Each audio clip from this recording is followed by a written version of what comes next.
السلام علیکم ورحمۃ اللہ وبرکاتہ۔ آج کی ہماری ویڈیو کا ٹاپک ہے حضرت لوط علیہ السلام کا واقعہ۔ پچھلی ویڈیو میں ہم نے پڑھا تھا حضرت ابراہیم علیہ السلام کے بارے میں، اور آج ہم جانیں گے حضرت لوط علیہ السلام کا قصہ۔ تو چلیے ویڈیو کو شروع کرتے ہیں۔ بسم اللہ الرحمن الرحیم۔ نسب نامہ۔ آپ کا نسب نامہ کچھ یوں ہے: لوط بن ہاران بن تارخ۔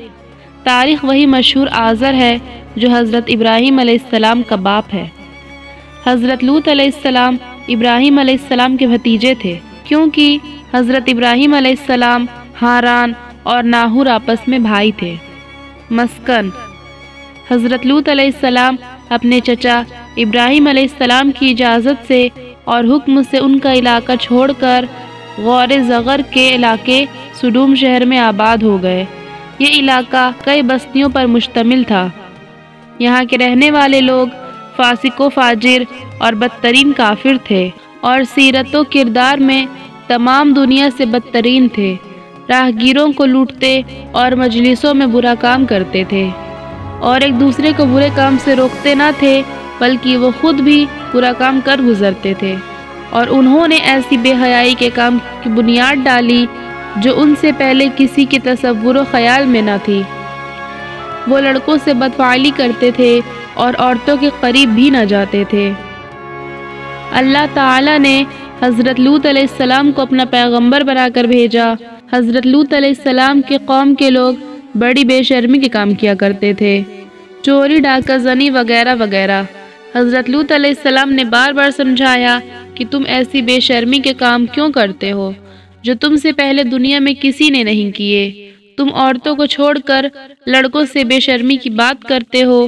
ان کی قوم والوں کو کوئی جواب نہیں آیا تو کہنے لگے کہ لوط اور اس کے گھر والوں کو اپنے گاؤں سے نکال دو، یہ بہت پاک بنتے ہیں۔ حضرت لوط علیہ السلام نے پھر سمجھایا کہ دیکھو، جو کچھ میں کہتا ہوں تمہاری ہی بھلائی کے لیے کہتا ہوں۔ میں تم سے یہ نہیں کہتا کہ جو کچھ میں تم کو نصیحت کرتا ہوں اس کے بدلے میں مجھ کو کوئی پیسہ یا مزدوری دو، بلکہ اس کا بدلہ تو مجھے اللہ تعالیٰ دیں گے۔ حضرت لوط علیہ السلام کی نصیحت کا ان پر کوئی اثر نہ ہوا، اور کہنے لگے جس عذاب سے تم ہم کو ڈراتے ہو، اگر تم سچے ہو تو ایک دن اس عذاب کو ہم پر لا کر کے دکھاؤ۔ پھر کیا ہوا؟ آخر خدا کا غضب جوش میں آ گیا۔ اللہ نے فرشتوں کو خوبصورت لڑکوں کی شکل میں حضرت لوط علیہ السلام کے مکان پر بھیجا۔ حضرت لوط علیہ السلام نے جب لڑکوں کو دیکھا تو بہت غمگین ہو گئے کہ یہ لڑکے میرے پاس مہمان آئے ہیں اور میری قوم کے لوگ ان کو پریشان کریں گے۔ کہنے لگے آج کا دن میری مشکل کا دن ہے۔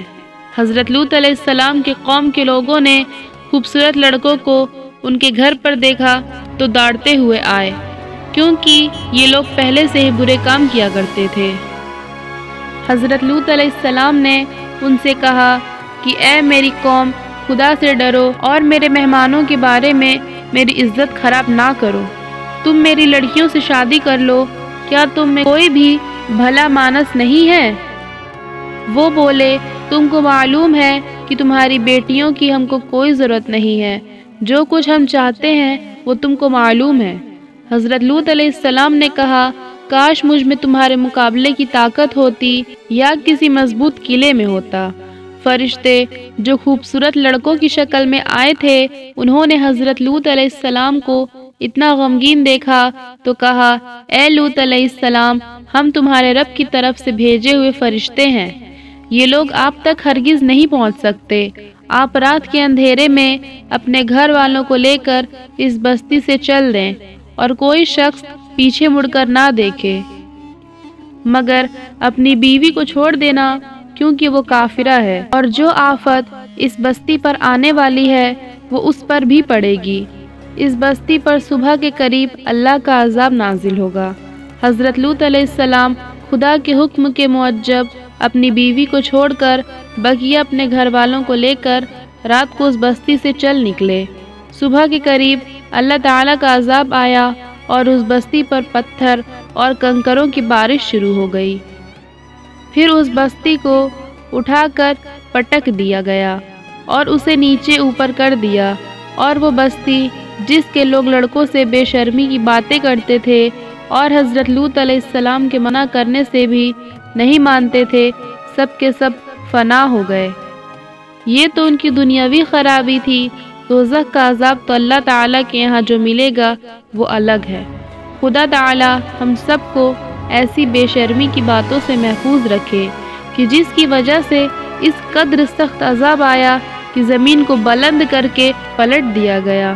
جو لوگ اللہ تعالیٰ پر ایمان لائے، اللہ نے ان کو عذاب سے بچا لیا، اور جنہوں نے ان کا انکار کیا، اللہ نے ان کو عذاب دیا۔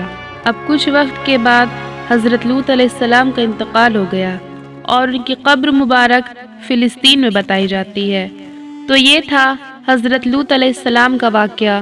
امید ہے آپ کو پسند آیا ہوگا۔ اگر ویڈیو اچھی لگی ہو تو لائک، شیئر اور سبسکرائب کرنا نہ بھولیں۔ السلام علیکم ورحمۃ اللہ وبرکاتہ۔